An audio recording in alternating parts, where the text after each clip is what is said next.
Hi! Welcome back to my channel and to the Throne of Glass recaps. Today we are on the sixth book in the Throne of Glass series, Empire of Storms. It's an exciting one. Okay, let's go ahead and jump right into it. I'm sure you guys are excited like I am. So this is Empire of Storms. I actually love the new covers. So the new covers aren't my favorite for the first books, but for Empire of Storms, I love the cover. This is probably my favorite cover of like the new covers, so we have that as our intro slide rather than this guy, although she's cute too. This just doesn't feel like the vibe. She's like in a t-shirt.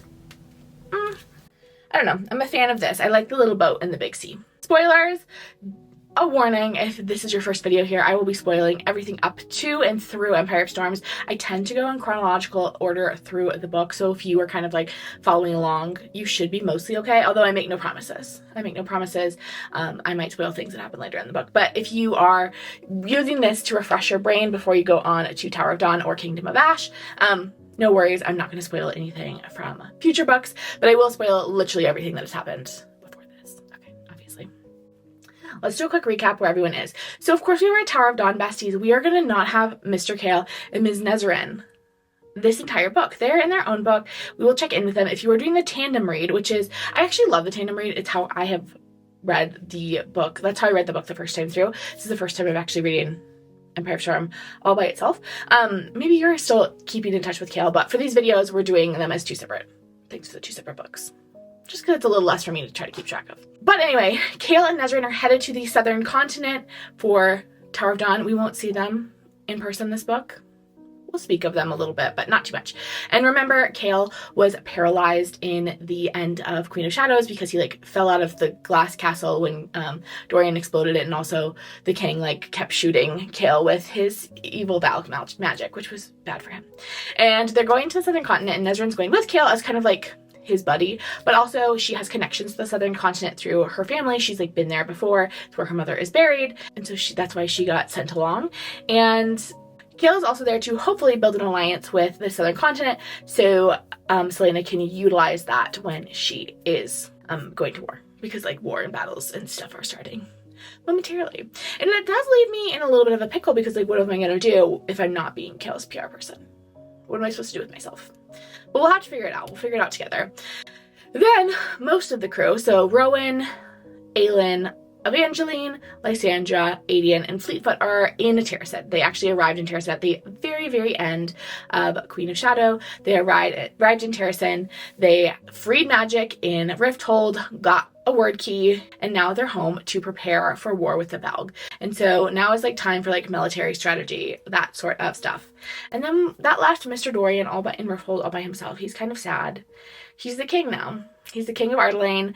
The glass castle is in ruin because he accidentally exploded it. His dad is dead. His mom and sister are like off in the mountain somewhere, and he's just vibing in Rifthold's all by his lonesome. Then the witch girlies. So Miss Manon, Astrid, the 13, and Abraxas are back in Morinth, but things are definitely different. Manon has decided that like protecting people who need protecting like might be a good thing, and she's also really interested in this question of like love and what it means to be in love, because she's heard this story from Astrid about like Astrid one time being in love and having witchling and like how that changed her. And Manon is just like changing, things are shifting. She's really questioning the whole structure of the witch society and also like everything she's been taught her entire life. She has a lot of questions, comments, concerns. But for now, they're at Morinth. Then we have Miss Elide. Miss Elide is all by her lonesome right now. She is walking to Terransen. She was able to escape with the help of the Blackbeak witches to Oakwald, the forest, and she is going to Terransen to go find Aelin Galathynius, because Manon has been like, Aelin is actually alive, so go on and go get her. And she also needs to deliver this weird lump rock that we know is a word key to Selena Sarthothian from Kaltain, because that was Kaltain's last request, as like Kaltain essentially like sacrificed herself to save Elide, sort of. That was kind of like a byproduct. I don't think that was Kaltain's main goal, but she asked Elide to carry this little rock to Selena Sarthothian. Elide does not know Selena Sarthothian and Aelin Galathynius are the same person, and it is funny to me every time it comes up, where she's like, I have to go find Selena and also find Aelin. And you're like, girlie, they're the same person. She also doesn't know this is a word key, which is like literally what Aelin is looking for. It's a fantastic dramatic irony.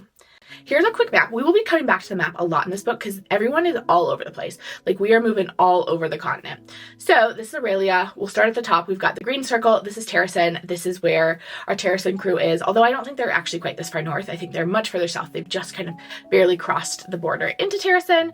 Then in the purple circle, we have Elide. She's actually, we don't know exactly where she is when the book starts. She's somewhere in the Oakwald Forest, which actually stretches like almost the entire length of the continent. But she's somewhere in the middle of that forest. Then we have the blue circle, which is where Dorian is in Rifthold, and the red circle is Morinth with the witches. And then we have the orange circle, which is the arrow pointing to the southern continent, where we will leave Nesryn and Chaol for now. So this book actually opens up with like a weird flashback sort of scene where we're checking in on Princess Elena and King Gavin. Prince Gavin? Gavin? No title? I'm not sure. We've called Elena Queen Elena like this whole book, but apparently this is back when she was still a princess. So we open with a scene of Princess Elena, aka Queen Elena, who was the queen, the monarch that was in the tomb with Selena, and was the one who like saved Selena in Throne of Glass and all of that stuff, and has like continued to give Selena / Aelin very cryptic messages this whole tale. So we open with her, and it is nighttime, and they're on this like cliff overlooking like a battlefield where there are just like hundreds, if not thousands, of soldiers camped. We can like see their little fires, and her father's men have not come. This is like kind of what we're introduced to. Her father, being King Brannon, is like the beloved of Mala Lightbringer. He is like the guy where like a lot of Aelin's fire magic originates from. Anyway, he has not arrived at the grounds, and we come to kind of quickly find out that they are about to battle Erawan's forces. It's going to be Erawan versus like Princess Elena's forces, and it's becoming evident that like there is no way that Princess Elena and Prince Gavin's forces are going to be able to come up against the forces of Erawan. And she is like, okay, for sure we're gonna die tomorrow. And Gavin comes over and is like, hey, maybe you should leave. Like, you being here is not actually going to save anyone, and you're right, like everyone is going to die tomorrow. So maybe we should like send you ahead so like someone can survive this whole shenanigan. And Elena says, I'm not going to leave our people. I would sooner die tomorrow than live for 1,000 years with a coward's shame. And Gavin is like, for sure. I understand that, but also maybe you could just at least go warn your dad. And Elena's like, well, the thing is, I don't even think his power is going to be enough to defeat Erawan. So like, even if I warn him that Erawan's men are coming, it's not going to help. And Gavin is like, okay, remember how we were waiting all day for him as men to show up? If you didn't think that was going to be super helpful, like maybe we could have chatted about this earlier. It's kind of weird that you just are mentioning it now. They're like kind of going back and forth. Gavin is still trying to convince her to leave, and she's like, no, I'm staying. And then the drums start up, and it becomes clear Erawan is not going to wait for dawn. He's not going to wait for morning. He is going to attack tonight. They're not even going to get to see tomorrow. And Elena's like, okay, she came up with a plan. She came up with a scheme. This is Aelin's great-great-grandmother, maybe? An ancestor of some sort. So she loves a scheme. It's in Aelin's blood. And she's like, hear me out. What if we turn ourselves over to Erawan? But it's really a trap. You'll distract him, and I'll kill him. And Gavin is like, he's Valg. We can't kill him. And she's like, what if we trap him? And then this is the conversation that happens. Even if we manage to contain him, trap him, Gavin considered her words, you know that we are only pushing the war onto someone else, to whoever one day rules these lands. This war, she said quietly, is but the second movement in a game that has been played since those ancient days across the sea. We put it off for someone else to inherit if he's freed. It will not save those soldiers down there from slaughter tomorrow. If we do not act, there won't be anyone to inherit this war, Elena said. Doubt danced in Gavin's eyes. Even now, she pushed, our magic is failing, our gods abandoning us, running from us. We have no fey allies beyond those in my father's army, and their powers, like his, is fading. But perhaps, when that third movement comes, perhaps the players in our unfinished game will be different. Perhaps it will be a future in which fey and humans fight side by side, ripe with power. Maybe they will find a way to end this. So we will lose this battle, Gavin, she said. Our friends will die on that killing field come dawn, and we will use it as our distraction to contain Erawan so Erilea might have a future. His lips tightened, his sapphire eyes wide. No one must know, she said, her voice breaking. Even if we succeed, no one must know what we do. Okay, so definitely after shenanigans, and we know a little bit about this because we learned in the last book that Erawan was just like sleeping. He was just trapped in this like tomb, and the king accidentally, with Duke Parrington, when they were like young adults, accidentally let him out. And so now he's back in full force. We are in this like third movement of this like unfinished game, as Elena framed it. And the like legends that had always been told was that Gavin slew Erawan, that he killed him. And now that's clearly not true because Erawan is out and about and causing issues for Miss Aelin. So they flee right then. That is their moment to leave, giving orders for the like generals that remained for like what their troops should do once they're gone. And as they're leaving, Elena set up a final prayer on a pillar of smoke rising from the valley floor, that the unborn, faraway scions of this night, heirs to a burden that would doom or save Erilea, would forgive her for what she was about to do. Okay, so that's a message for Miss Aelin because, like, she's the one who's having to deal with this. Then we jump into part 1, which is called The Firebringer. We open with Miss Elide. Elide has been walking through the forest of Oakwald for a few weeks now, and girly is not a camper. Like, she's not an outdoorsy girly. She's an inside-y girly. And she got really sick after, like, a few days out there because she started drinking pond water, which, like, I'm not an outdoorsy girl either, but you gotta drink the running water.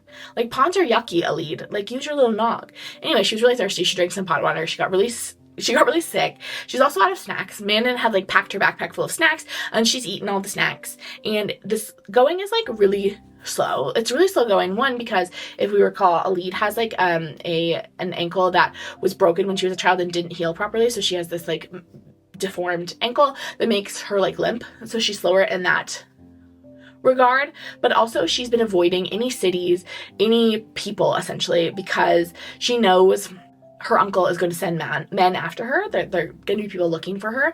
And also she has like, Elide is not really trusting of men because no man has ever been nice to her ever in her whole life. So she's like, I don't want to hang out with a man.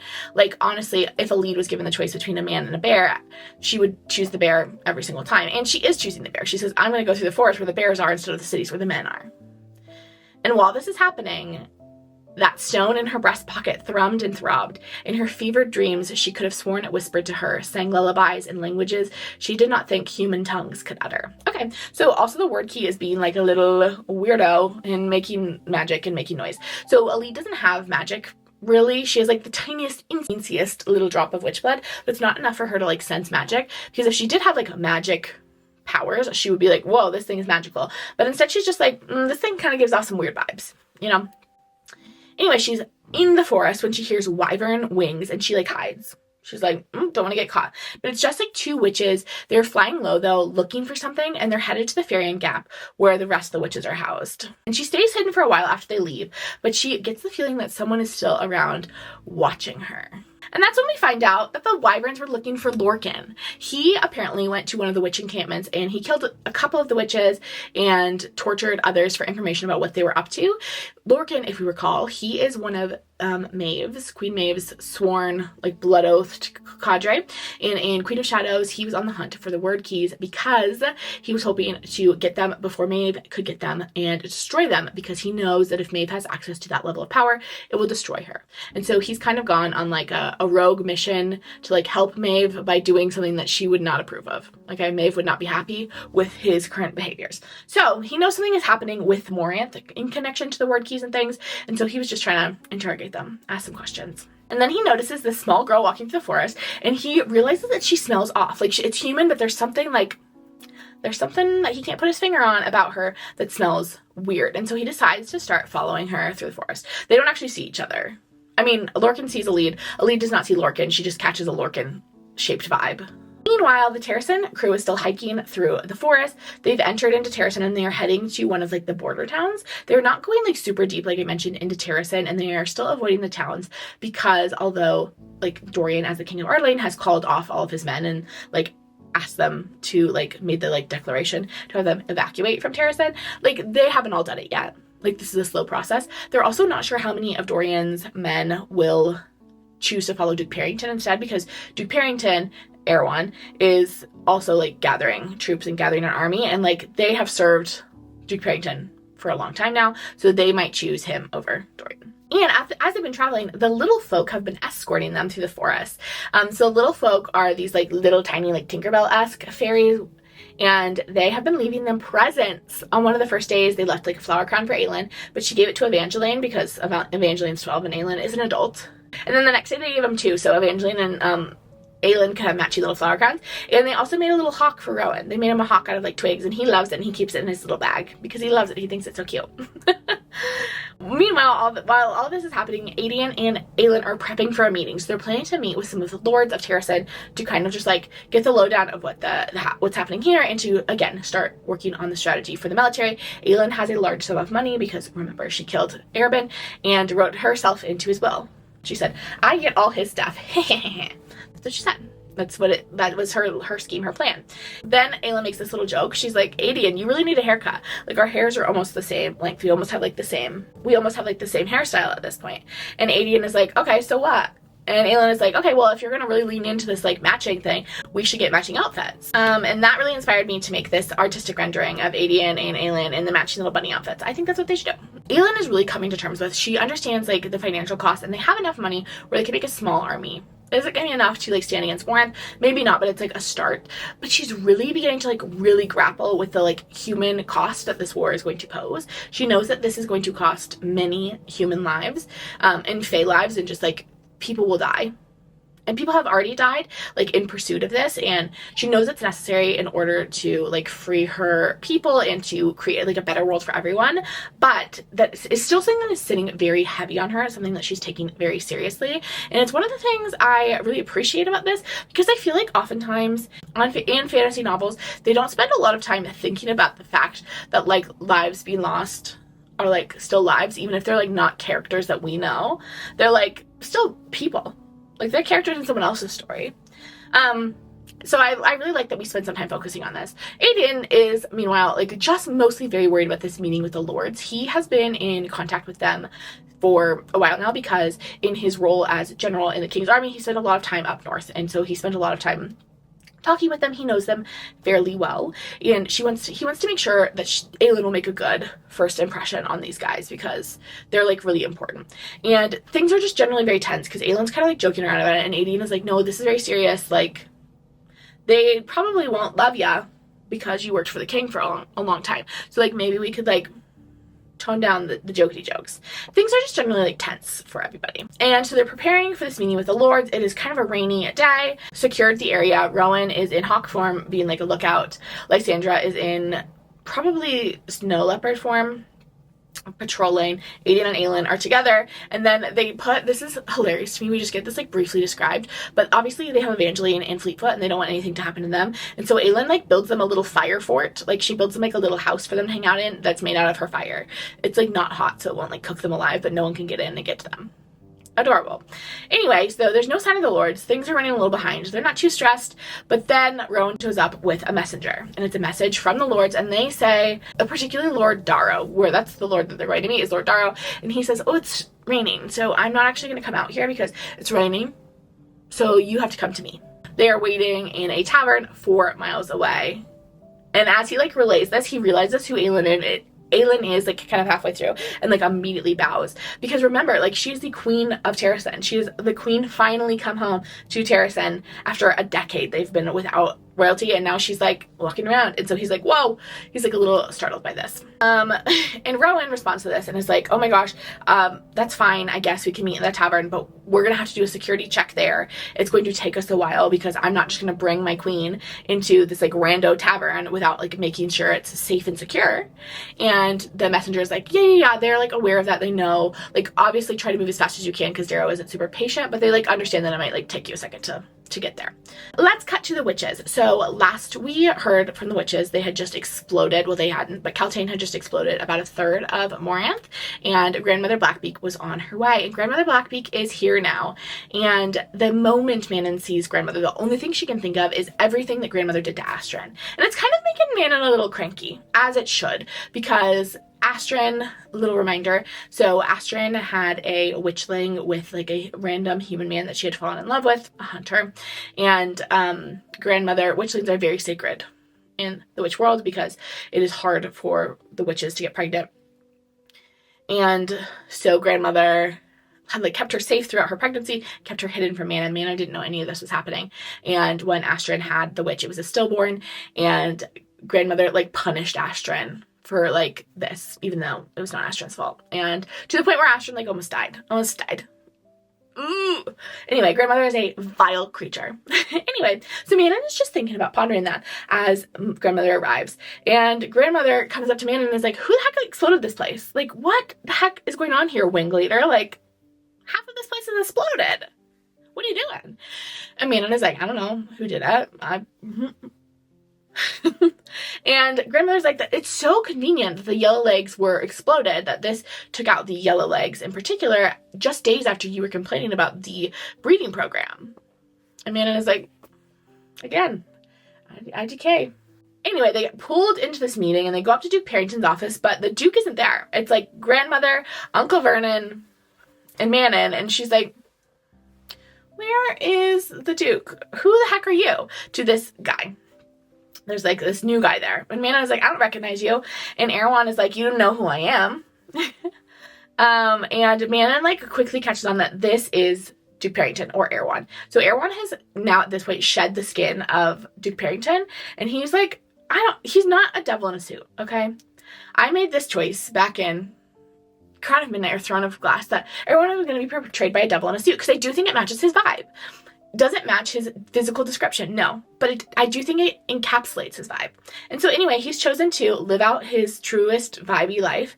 And I think he looks more like a man than this, but he does give off like foul, demonic energy. And we catch the next wave of the plan. So, the next wave of the plan is that the 13, along with a bunch of the witches from the Farian Gap, are being sent to Rifthold to take the city back. At this moment, Dorian is in control of the city. Erawan wants it back because he wants to take back over control of Ardelang, which he had before when the king was alive. And Manon is assigned to personally bring Dorian back to Morinth because they want to put the collar back on Dorian. Because Dorian has power, he has magic, he's able to hold a Valg prince in him. And then, so their plan is to go get Rifthold, recapture Rifthold, and then go through Anel and regain Anel. So Anel is controlled by Chaol's father, and although Chaol's dad has yet to like pledge allegiance to Anel, Duke Parrington has like a fairly good relationship with Chaol's father, and so thinks like likely that they'll just be able to like grab Anel. So let's just pop over to the map. I wanted to kind of explain the plan. So essentially they already have Morinth. Obviously that is that little devil on the left-hand side of your screen. And they also have an alliance with Melisande and Belhaven. So they have these two in the south, and now they're targeting things just a little further north. So we have Rifthold on the coast, and then Anel up in the mountains. Those are their next two targets. Because he wants to kind of block off Terransen and Elway, because kind of like prohibits any help from the south coming through on land, because they'll like have essentially taken over the entire like middle of the continent, and there will be nowhere for them to go except like in the sea, like all the way around, you know? And so that's his current strategic little plan. And Manon is like, okay, that like makes sense, but like their current plan was to like literally sack Rifthold, to destroy the city. And Manon is like, it seems like destroying Rifthold is not a great plan because it's going to be difficult to convince people to ally with you when you destroy the city that like was the center of your commerce. Like you're destroying the economy of these places, and that just like isn't a great look. She's like, I think it would be better if we positioned ourselves as liberators, like we're freeing these people from Dorian's rule. And Erawan is like, oh my gosh, that is so smart. I'm so glad you're the wing leader. That is nifty. We can definitely do that instead. But I do want to make sure that glass wall is destroyed. Like that glass wall needs to be leveled. It needs to be knocked out. Because the glass wall is what Aelin created as the glass castle fell. It was like avalanching into the city. And Aelin used her fire magic to create a wall around the castle instead of allowing it to destroy the city itself. And it is this symbol of both Aelin's power to like control fire that much, to like hold back a whole castle's worth of glass, but also her mercy. Like this is not her city, but she still chose to save it. And so Erawan knows it's crucial that that is eliminated, and so these people aren't looking to Aelin as this like the symbol of hope. And after the meeting, Manon leaves and she goes to Jesslain, which Jesslain, if you don't recall, is the smart one, the scholar of the 13. And she goes, hey, what's the deal with Erawan? Could you tell me a little bit more about that? Because that guy's in there now, so we should kind of know a little bit more about them. And Jesslain explains he was one of the 3 Valg kings who invaded this world at the dawn of time. The 2 others were either killed or sent back to their dark world, but he was stranded here with a small army. He fled to this continent after Maeve and Brannon squashed his forces, and spent 1,000 years rebuilding his numbers in secret, deep beyond the White Fangs. When he was ready, When he noticed that King Brannon's flame was dimming, Erawan launched his attack to claim this continent. Legend has it that he was defeated by Brannon's own daughter and her human mate. Astrid snorted. It would seem that legend is wrong. Okay, so let's clarify what we know about Erawan at this point. So we know that the first wave, or like the first movement, there's like been 3 movements in this war now that it's been on the continent. We'll learn more about what was happening down south because they might know some stuff too in the next book. But on this continent, originally King Brannon and Maeve, working sort of together, defeated Erawan's forces. But then Erawan came back 1,000 years later. Brannon is still alive because he's immortal, and his daughter is the one who faces him, and his daughter and Gavin were the one that defeated him, but that actually just meant locking him up in a tomb. Now he's been freed again, and Aelin Galathinius is obviously leading the forces to try to defeat Erawan again for this 3rd time. Okay, great. All right, now we're back with the Terransen Crew. So they get to the tavern and all of them kind of pile inside. And so inside we have Lord Darrow, we have Murtagh, and we have Wren. And Murtagh and Wren we've been working with, us personally, you and me. You and me have been working with them. No, Adian particularly. Adian has been working with them as like part of this connection to like the rebel forces in Ardlane, especially in Airfire. So we know them, we've seen them. Aelin is a little nervous to like arrive and like they're soaking wet, like they weren't prepared for this, and she's got like a 12-year-old and a dog with her, but she's gonna bring him inside. She's not gonna leave him outside in the rain. And she is like, this feels very unqueenly. She's like feeling a little bit like she's got some imposter syndrome, okay? But she thinks to herself, but Aelin had promised herself months and months ago that she would not pretend to be anything but she was. She had crawled through darkness and blood and despair. She had survived. And even if Lord Darrow could offer men and funding for a war, she had both too. More would be better, but she was not empty-handed. She had done all that for herself, for all of them.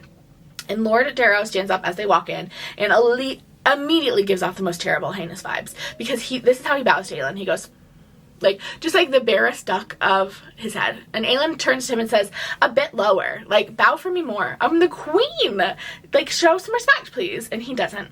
He refuses to bow lower. Off with his head! Aelin does not say that. That was me. That was my insertion. That's why I can't be Queen of Terransen. Because I would say, kill him. And they would say, go, that's not how we do things. And I'd say, he's being so rude. For why? For why? We walked all the way here in the rain and you're going to be rude? No. Anyway, Wren and Murtagh are trying to be polite, but they're also a little confused because no one actually told them that Aelin Galathinius and Selena Sarthothian were the same person. And so, like, they knew Selena Sarthothian as, like, an assassin who happened to work for the king sometimes, and now they're supposed to be like, oh, hi, Queenie girl, so nice to see you. They're just, like, confused, okay? Give them a second. Anyway, Lord Darrow continues to be rude, and Aelin is like, you need to be careful how you speak to me. Again, you need to show some respect. And he's like, why? Will you burn me to ash, melt my bones, princess? Which one? She's not a princess, she's a queen. And 2, yeah, she might. She might, as is her rights. And then he turns to Lysandra, and he starts, because Aelin introduces her, she's like, this is Lady Lysandra, because remember, Lysandra was gifted land, and so she's a land-owning lady in Terransen, obviously. And so she is introduced as Lady Lysandra, as is her rights. And Lord Darrow's eyes immediately flit to her tattoo. She has, like, that branded tattoo from Clarice that, like, marked her as Clarice's property. And he, like, immediately, like, clocks that tattoo and, like, looks at her. And it's just giving rude. Giving rude. And Aelin is like, okay, here's my court. Again, Lord Darrow, stop giving off the most rancid vibes. And Darrow turns to her and says, you can't have a court. You aren't the queen of Terransen. Rulers of Terransen need to be approved by all the ruling families of the territory. And Aelin is like, okay, but I'm the only choice. Like, I'm the only heir to the throne. The only remaining Galathinius. And Darrow says, there are other options if we deem you unfit. And then he continues, you can hardly expect us to allow a 19-year-old assassin to parade into our kingdom and start yapping orders regardless of her bloodline. She stifled the fire in her veins into murmuring embers. I understand that my personal history might be considered problematic. I find everything about you, princess, to be problematic, the least of which is your choice in friends and court members. Can you please explain to me why a common whore is in your company and being passed off as a lady, or why one of Maeve's minions is now sitting at your side? He tossed a sneer in Rowan's direction. Prince Rowan, is it? He must have pieced it together from what the messenger had whispered in his ear upon arriving. "Oh yes, we've heard of you. What an interesting turn of events, that when our kingdom is weakest and its heir so young, one of Maeve's most trusted warriors manages to gain a foothold after so many years of gazing at our kingdom with such longing. Or perhaps the better question is, why serve at Maeve's feet when you could rule beside Princess Aelin?" And then Rowan looks over at Aelin and they have a little eyeball combo and he asks her if he can, like, talk. And Aelin is like, "Go for it, Prince." And it comes out that, like, Rowan is blood oath to Aelin. Like, Rowan has taken the blood oath to Aelin. And Darrow is appalled. And Rowan goes on to explain, he says, "I have known many princesses with kingdoms to inherit, Lord Darrow, and I can tell you that absolutely none of them were ever stupid enough to allow a male to manipulate them in that way." He's like, okay, I think you're underestimating literally every girlie out there that would never, least of all, my queen. But if I were going to scheme my way into a throne, I'd pick a far more peaceful and prosperous kingdom," he shrugged. "But I do not think my brother and sister in this room would allow for me to live very long if they suspected I meant their queen ill or their kingdom." And he means Lysandra and Aedion, his brother and his sister. And this, like, especially touches Lysandra because Lysandra has just, like, never had people. She was, like, left by her mother, like, when she was very, very young and, like, sold into the Clarissa's brothel, and so was, like, just treated as property. And the other girls weren't like her family. They became, like, very competitive and very mean-spirited. And these people are, like, the first people that just, like, love her in this unconditional, like, enveloping sort of way where they, like, care what happens to her and they, like, want to protect her. And it's just, like, really touching that Rowan very casually called her his sister. And then Darrow goes on to say, "Whatever will the adoring masses say of their savior princess when they hear of how she has spent her time while they suffered? But you've always been good at whoring yourself out, Aedion. Though I wonder if Princess Aelin knows what." And then Aelin takes her dagger. She says, "Actually, I'm done with this." She takes her dagger and she stabs it right between his fingers. And she says, "You can insult me all you want, but go after my court again and I won't miss next time. I will slice off your finger. Do you understand me? Do you hear me?" And Darrow's like, "Did you even think about Terransen while you were off in Rifthold enjoying the riches of the North? Like, the wealth that you were able to enjoy while you were in Rifthold is a direct product of the fact that they took over and used Terransen. At least Aedion didn't forget about us. He was out here trying to help us. What else is there to say, princess? Do you think the people of Terransen will be glad to have a queen who served their enemy, who shared a bed with the son of their enemy, and a queen who undoubtedly shares a bed with a fae prince who serves the other enemies at her back? What do you suppose our people will make of that?" And Aelin goes, "Who shares my bed is none of your concern." And Darrow, unfortunately, he is a little bit correct here, and that is why you are not fit to rule. Who shares the queen's bed is everyone's concern. Will you lie to our people about your past, deny that you served the disposed king and served his son too in a different manner? And, like, Darrow is vile. He's vile, vile, vile, disgusting, ew, gross. But I do think he has a point here because since Aelin is royal, who she, like, allies with, even in her personal life, is hugely important to, like, the politics of the kingdom. Though we love Dorian. And also, her and Dorian never slept together. And we love Rowan, obviously. So, like, both of these are invalid. But, like, she does need to be, like, aware that her personal actions and choices do reflect on the larger spectrum, the larger picture of what's happening in the kingdom. Anyway, she's getting really mad though, and Rowan grabs her hand under the table and he's using his ice magic to just kind of, like, smother her flames because she is starting to spark a little bit because she's getting a little heated because Darrow is a vile, vile man. And then she says to him, "I will tell my people," Aelin said quietly but not weakly, "the entire truth. I will show them the scars on my back from Endover, the scars on my body from my years as Selena Sarthothian, and I will tell them that the new king of Ardelane is not a monster. I will tell them that we have one enemy, the bastard down in Morianth, and Dorian Habillard is the only chance for survival and future peace between our two kingdoms." And then Darrow, almost immediately after this, says to her, "I do not recognize your right to rule. I do not recognize you as the rightful queen of Terransen. Neither do the lords Sloane, Ironwood, and Gunnar, who make up the remaining surviving majority of what was once your uncle's court. Even if the Owlsbrook family sides with you, that is still one vote against 4. General Ashriver has no land or title here, and no say as a result. As for Lady Lysandra, Kavare is not a recognized territory, nor do we recognize her lineage or your purchase of those lands. Formal words for a formal declaration. Should you return to Orianth and seize your throne without invitation, it will be considered an act of war and treason." Darrow pulled down a piece of paper from his jacket, lots of fancy writing, and 4 different signatures on the bottom. As of this moment, until it is otherwise decided, you shall remain a princess by blood, but not a queen.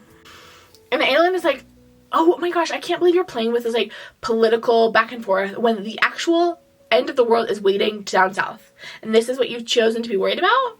And Darrow is like, yeah, if you step a foot north, we'll kill you. War is a numbers game, not magic. We like don't care how much magic you have. We still don't have troops. And Aelin is like, yes, we need allies from other countries. Like, that is what we need. That is why I'm here, so I can officially like start to create these allies from like the seat as the queen. Like right now I'm just a rando, but like I need to be recognized as the queen in order to like create these alliances. Otherwise, who are they allying with? You know?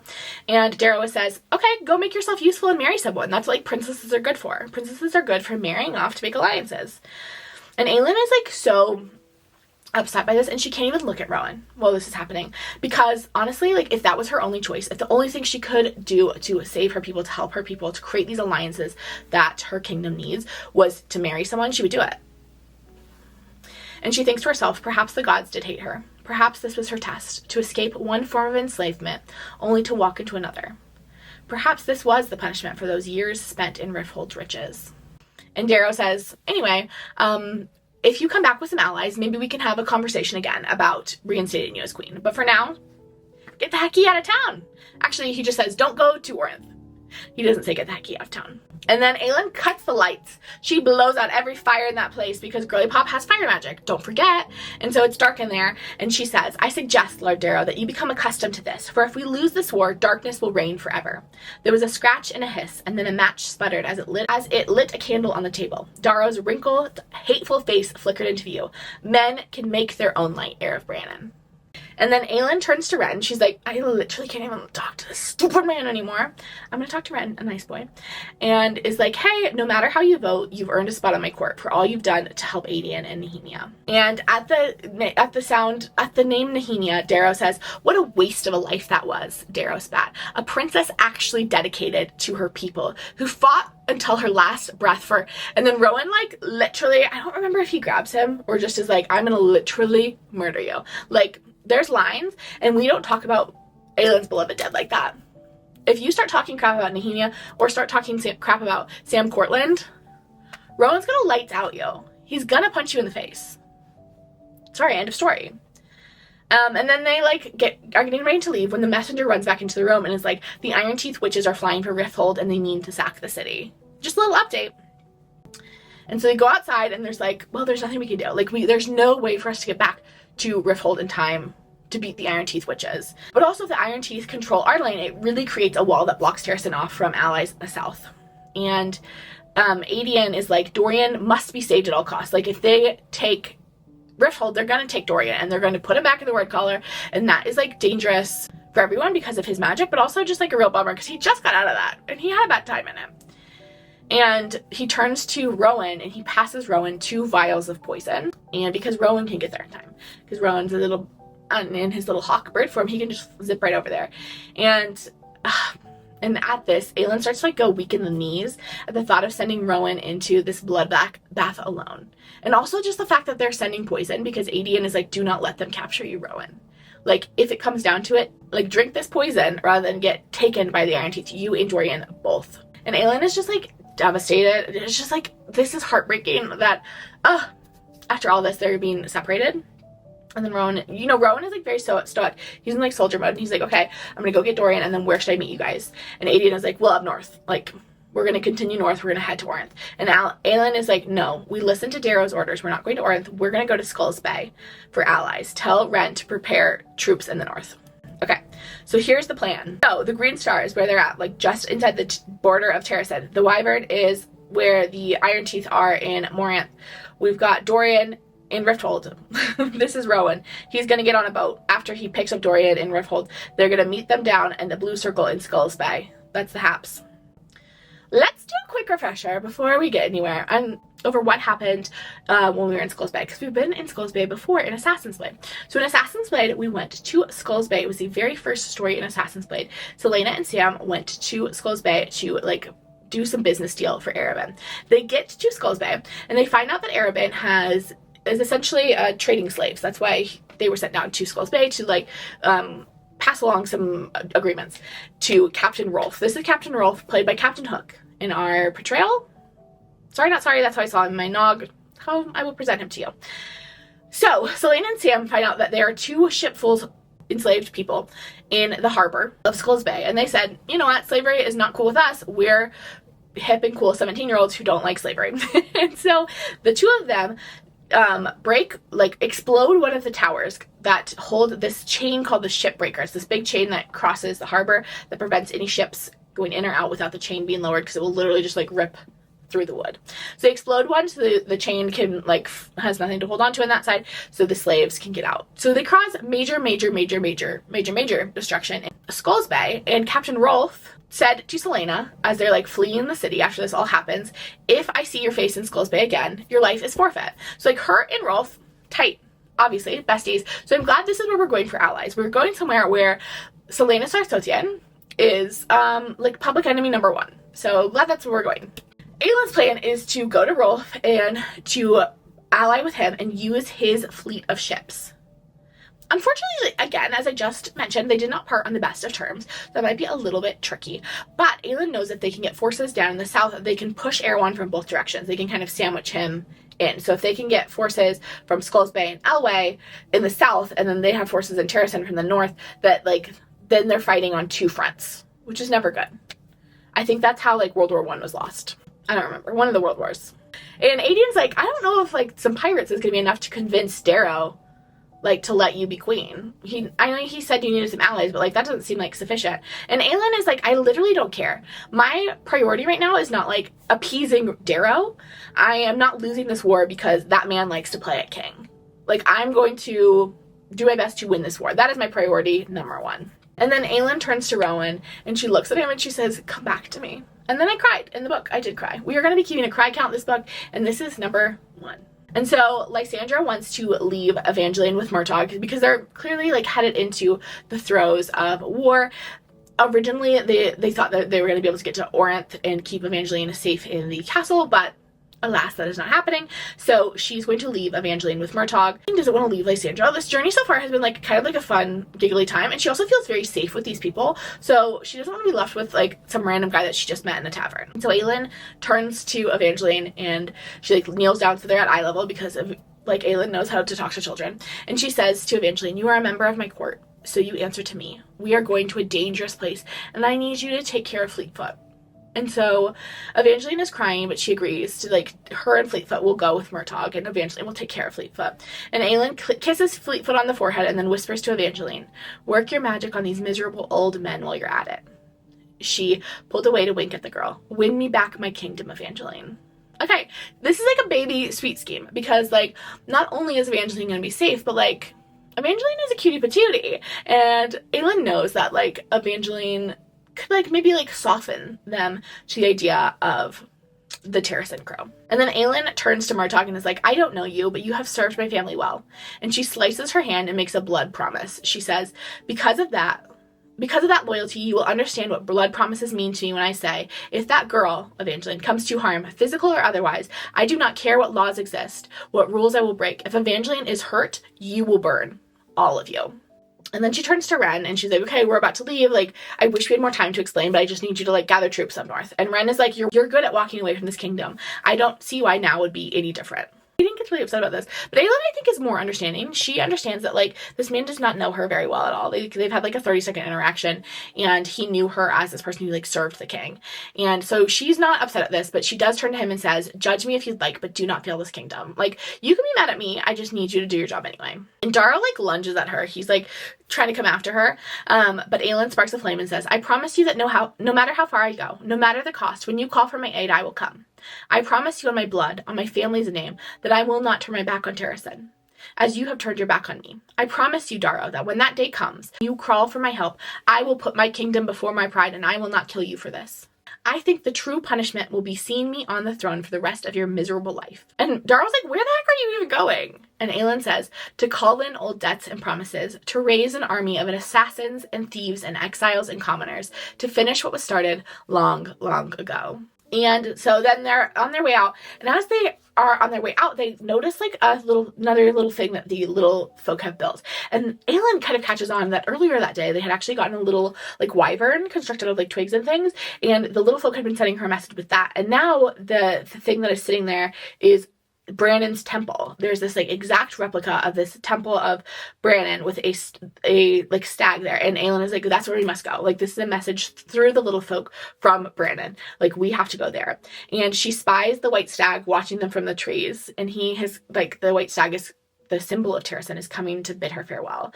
And this part of this book also devastated me. I think I teared up again. I don't think real tears were shed though, so it does not go in the cry count.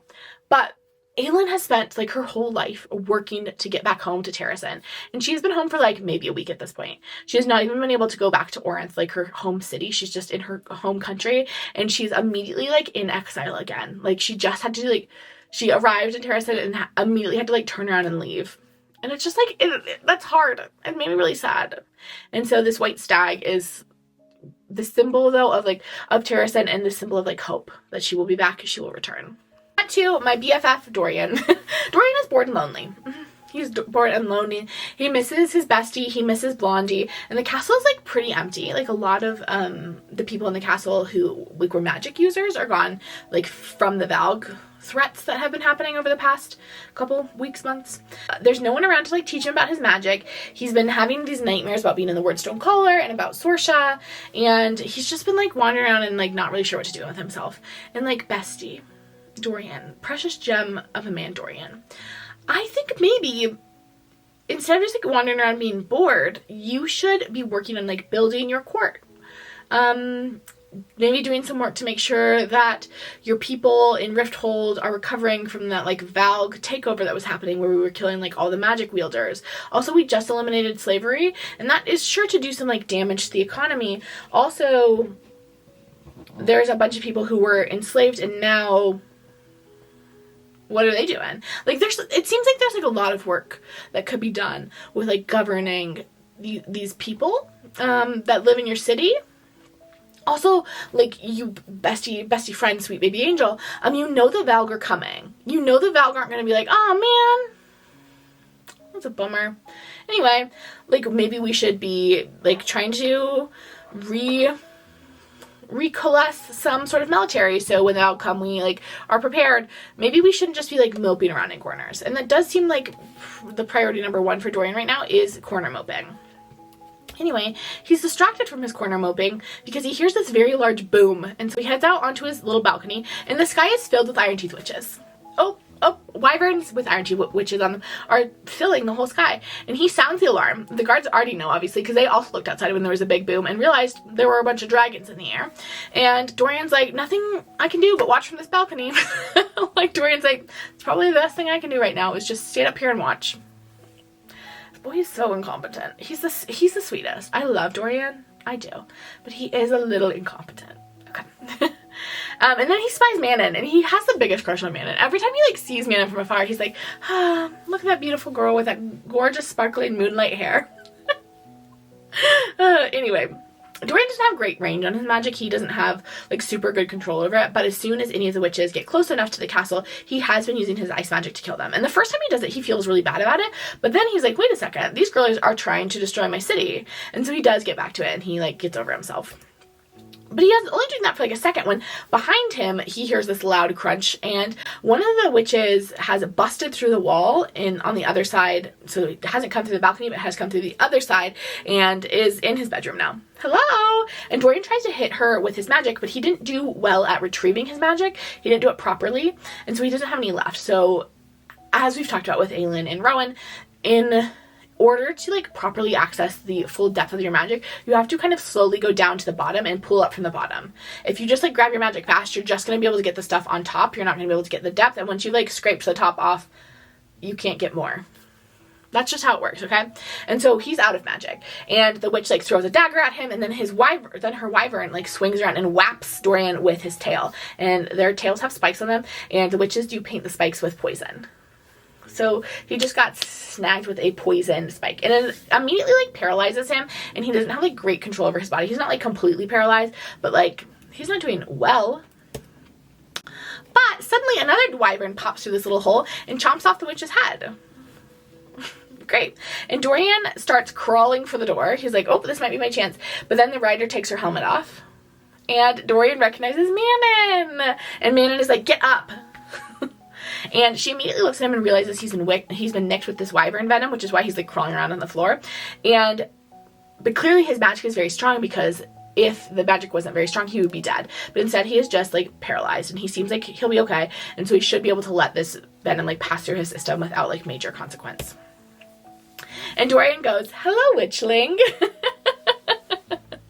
Because Dorian's superpower literally conquers all, including poison. Like, really, like, we're like, wow, Aelin's fire magic is like truly incredible. No one is more powerful than her. That's not true. Dorian's flirting magic is more powerful than Aelin's fire magic. I had to say it. I had to put it out there. Anyway, Manon is you know, trying to not be flirting right now because there's other stuff they need to be doing. And she's like, hey, bestie, is there another way out of here? And Dorian's like, oh yeah, there's like tunnels everywhere. And Manon's like, okay, go use them. Get in them and get out of here. And Dorian's like, why are you saving me? And Manon is like, Duke Parrington is not as he seems. He's a demon in a mortal's body and has shed his former skin to don a new one, a golden-haired man. He breeds evil in Morinth, and he plans to unleash any day now. This is a taste. She flicked an iron-tipped hand to the destruction around them, a way to break your spirits and win the favor from other kingdoms by casting you as the enemy. Rally your forces before he is given the chance to grow his numbers to an unconquerable size. He means to take not just this continent, but the whole of Erilea. And Dorian's like, okay, like, but why are you telling me? You guys are on that. You're on that team. So that seems like it would be, like, fine for you. And Manon's like, okay, do not worry about it. Could you please get in the tunnels and get out of here?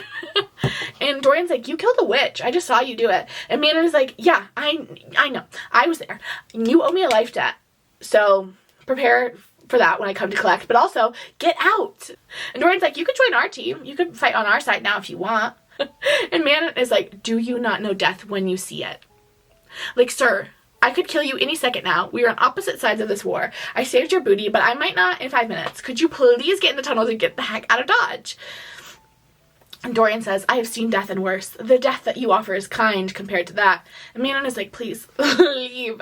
Anyway, Dorian finally is like sprinting down the stairs, and Manon is sprinting with him. And at the bottom of the stairs, a door bursts open and a bunch of yellow leg witches come in. And she's like, okay, well, I tried to save Dorian, but I like cannot save him in front of all these witches. They're gonna watch me save this man's life? Probably not. Probably that's a bad idea.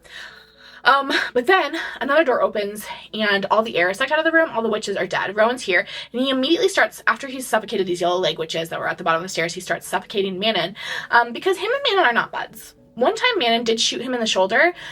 She wasn't meaning to shoot Rowan in the shoulder. She did intend to shoot Aelin in the shoulder, but I don't know if that's much better. And Dorian's like, no! And Rowan immediately stops. Rowan, like, listens to him. I guess because Dorian's the king. I don't know. Why are we putting Dorian in charge of anything? And Dorian and Rowan does stop, but Manon's still like choking on the floor, trying to like get her breath back. And Dorian turns to her and says, find me when you change your mind, Blackbeak. When you're ready to fight for our side, come and find me. And finally, Dorian and Rowan get to the tunnels, and as they're fleeing, Dorian is like, I should stay with my people and fight. And Rowan is like, no. There's nothing left to be done here. I flew all the way here to come pick you up, and you're not turning around and going back in there. I think that's not what we're doing. And as Rowan's talking to him, he kind of realizes for the first time how much like untapped and untrained magic Dorian has. Like Dorian has like a lot of magic, and nobody has really realized it because it's just like kind of like this floundering thing that shoots out of him when he's upset.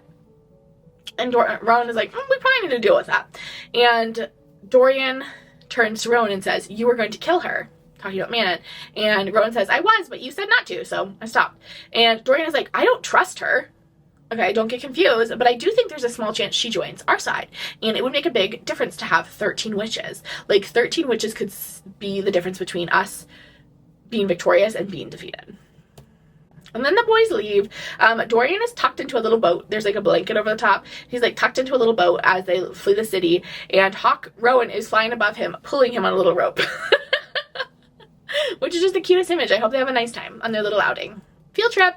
Meanwhile, let's check in with Elide and Lorcan. So for 3 days, Elide has been trying to get away from whatever is following her through the woods in Oakwald. She knows someone's following her, but she hasn't been able to figure out like who it is. She's never caught sight of Lorcan. And as she stopped in a creek getting some water, she starts to hear some really scary howling, and she's really tired because since someone has been following her, she hasn't stopped to like sleep for any of these nights. She's just kind of like kept moving, kept going. And this howling has started up, and she like knows that she's not gonna be able to like, one, she like can't run on the best of days, and this is not the best of days. And she gets a little scared, but then Lorcan pops out and is like, come with me unless you want to get eaten by whatever is doing that scary, scary howling. And they're running, and Elide is like sort of keeping up, but then she trips over something and like falls, and she's like out of breath, and Lorcan is like, okay, well, I should probably save her because I tracked her for like a couple days, and that would be a waste of time if I didn't like save her now. And so he pops up this big shield of magic behind them, and Elide is like bleeding now. She fell and she like skinned her knee, I think. And his shield is like almost immediately ripped open by these 4 creatures, and he knows that shouldn't happen. Even Rowan can't break his shield so easily. A chill wind edged in black mist danced between the fingers of his other hand, not like white thorns, and not like light and flame like white thorns, bitch queen, not even raw magic like the new king of Ardelane. No, Lorcan's magic was that of will, of death, and thought and destruction. There was no name for it. Not even his queen had known where it had come from. A gift from the dark god of Helios, Maeve had mused. A dark gift for her dark warrior, and left it at that. A wild smile danced on Lorcan's lips as he let his magic rise to the surface, let its black roar fill his veins. He had crumbled cities with this power. He did not think these beasts, however, would fare much better. So we learn a little bit more about Lorcan's magic. So Lorcan has death magic. So Rowan has ice and wind magic, Aelin has fire magic, and Lorcan has death magic. Fun. Anyway, these 4 creatures that he has never ever seen before come out of the trees, and they are like, we haven't tasted your kind yet. Scary, spooky, ooky. And Lorcan is like, what the heck are you? And they say, we are the hunters for his dark majesty, the leader said with a mock bow. We are the Ilken, and we have been sent to retrieve our quarry. And Lorcan is like, why do you want the girl? Like, I'll help you get her if there's a reward. I'll help you out. And the thing's like, aren't you protecting her? You've been following her around for like 3 days. And he's like, honestly, I don't even know her name. So no, I'm not protecting her. I'm just kind of following her around. And the Ilken are like, the king wants her. She's a thief and a murderer. If you turn her in, he'll fill you with great power. But then Lorcan feels an invisible hand, a goddess's hand, urging him to turn and run. Lorcan explains that like his whole life he has had this like connection to the goddess and to one of the goddesses. And that in battle he'll either feel the push forward to like continue fighting, or something that pulls him and urges him to run, and it has kept him alive 500 plus years, so he's not going to stop listening to it now. And so he turns to run, and then there's a scream behind him that like stops him in his tracks, and Elide has been cornered by one of the Ilken, and it's like, come with me back to Moranth and everyone will have a good time. We're not going to kill you. We're just going to take you back to Moranth. But obviously Elide isn't stupid, and the thing is scary. So she thinks to herself, this is such a sweet moment, what would Manon do before such a creature? WWMBT. What would Manon Blackbeak do? Honestly, we should all think about this more often. We should all be a little like Manon Blackbeak. Not first book Manon Blackbeak, okay? Not when we meet her in Airfire, but like growing, changing, current Manon Blackbeak, Queen of Shadows Manon Blackbeak. Maybe not all the time. Okay, I'm like maybe thinking this through a little bit more. I'm like, maybe we shouldn't be like Manon Blackbeak all the time. But I do think the fierceness with which Manon lives her life is something aspirational. And Elide thinks to herself, Elide obviously thinks this too. Elide thinks to herself, Manon would use her built-in teeth and claws. Which, yeah. But Elide doesn't have teeth and claws, but she realizes she has weapons of her own, and she pulls out the word key out of her pocket, and she knows it makes her smell weird. She knows that this thing has like a weird smell to magic wielders. She puts on Manon's swagger. These girlies be like wearing swagger like armor, and Elide is about to channel some Manon, and she says, do you think the Dark King would be pleased if you harm me? I have been sent to look for the girl. Do not interfere. And she like walks towards the creature. Meanwhile, she's like peeing her pants on the inside. She's like, oh my gosh, this is so frightening. And she says, she like is walking towards him, and she says, get out of my sight. Tell your brethren that if you interfere again, I will personally oversee what delights you experience upon Moranth's tables. And the thing's like, okay, but like, if you were sent also out here to get the girl, why did you run while we approached? And Elide is like, I do not tolerate the questions of my underlings. You have already disrupted my hunt and injured my ankle with your useless attack. Pray that I do not remember your face when I return to the keep. And the thing is like so weird that the girl we're looking for actually has the same injury on her leg. She also has an injured ankle. And Elide's like, for sure she's gonna die. The creature is certainly onto her, but like, what choice does she have but to like continue forward, to like press on? Like, what is she gonna do? Punch him? She knows that's not gonna work. So she says, do not make me reveal what his dark majesty has put inside me on that table. And the thing starts backing away. Because again, the word key has a weird smell and she knows that, and she is using that to her advantage. And the thing backs away, and then Elide scurries off. She walks for about a mile. Then she stops to vom for a second because she got so like scared and worked up that like can't keep anything in her stomach. And Lorcan finds her, and Lorcan is like, 1, how did you get away? 2, why do you smell like those scary monster things? Like, the weird smell about you is the same as the scary monster things. And Elide's like, cannot answer questions right now, and she's really tired and worn out, and so Lorcan like scoops her up like a little baby and carries her through the mountains. And he's like, she's so little, and he just carries her through the mountains.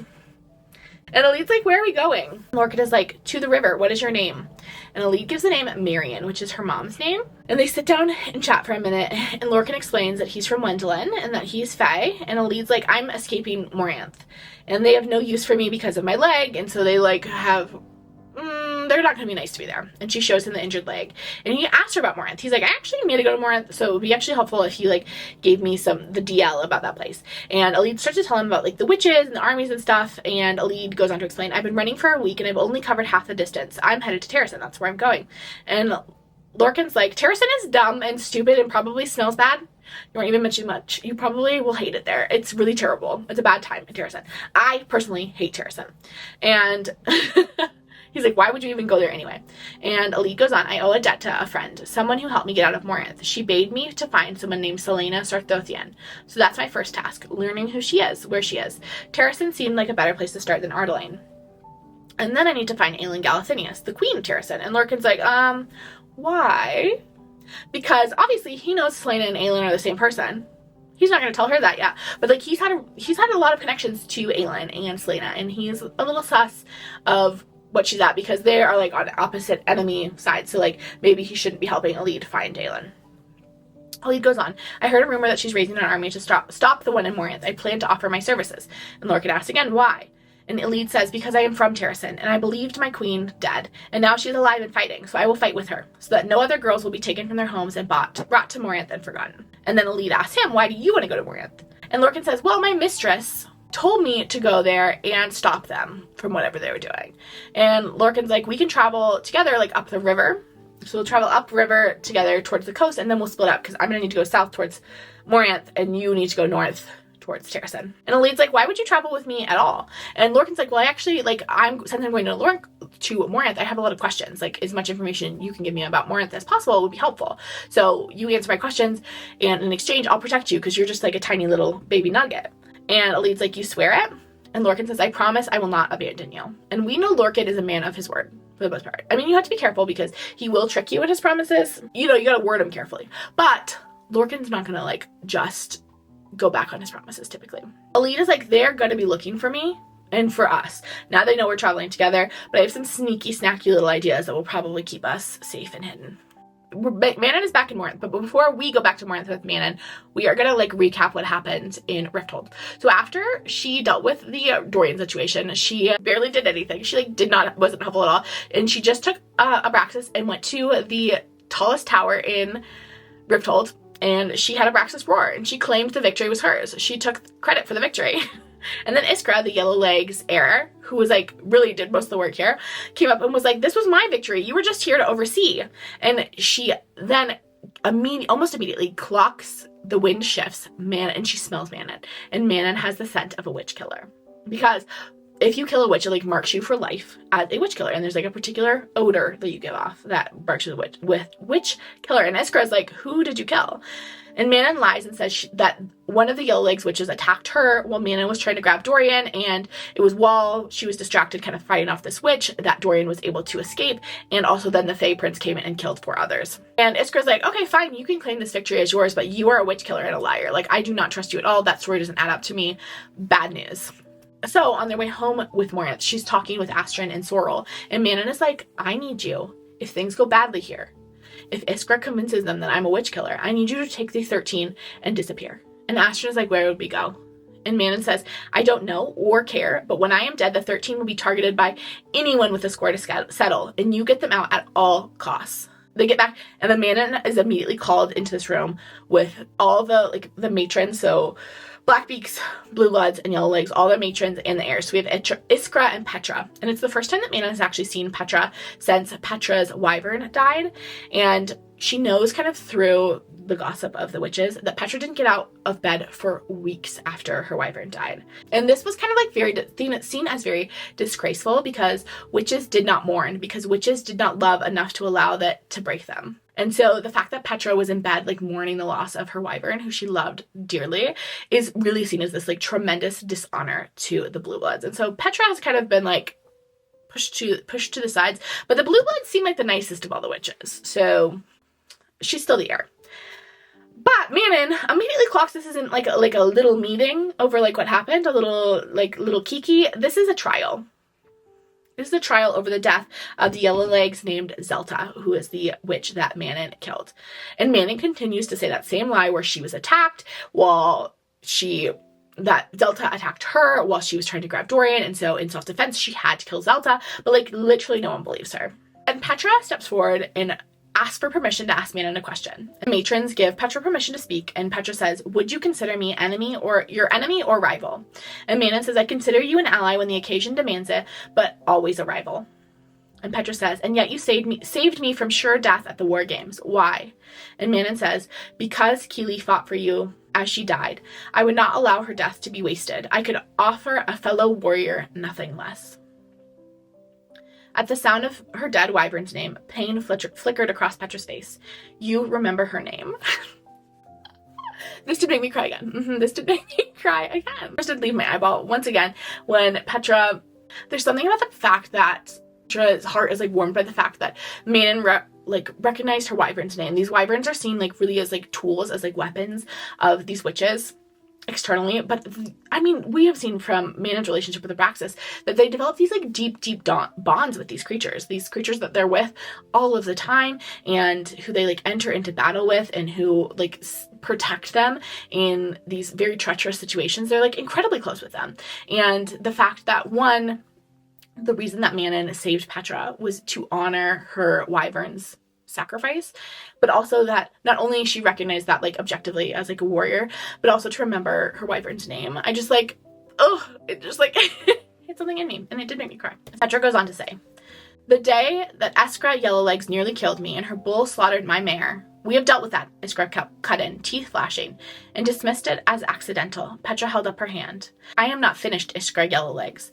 Nothing but brutal steel in those words as she addressed the other heir. A small part of Manon was glad not to be on the receiving end of it. Iskra saw the unfinished business that waited in that tone and backed down. Petra lowered her hand. Manon Blackbeak had the chance to let me die that day. The easier choice would have been to let me die. She would not be standing accused as she is now, but she risked her life and the life of her mount to spare me from death.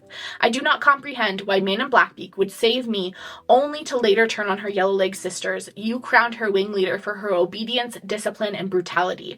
Do not let the anger of Iskra Yellowlegs sully the qualities you saw in her then, which still shine forth today. Do not lose your wing leader over a misunderstanding. And Grandmother is like, Petra, you are so right. Manon is a good wing leader. We are not going to get rid of her over this misunderstanding. But the Yellowlegs are owed blood. Like, Manon did kill one of them. And so we will have to kill one of the 13, even Stevens. And for the first time in a long time, Manon felt fear, is what we're told. And her grandmother says, tomorrow at sunrise, we will execute Astrid, her second. And scary, frightening. Everyone's freaking out. I'm freaking out. Everyone's freaking out. Mostly just me. Mostly me freaking out. They're gonna kill Astrid tomorrow? No. No, not little baby sweet Astrid. We love Astrid too much. We will check in with them in a second. We've got to go check in on Aelin, and Lysandra. We've got Aelin, and Lysandra. Lysandra's in little baby bird form, and they are booking it towards the coast. They're headed for the city called Ilium, where this temple is. It's also on the coast, so from there they can pick up a ship and take that to Skulls Bay. So, double duty.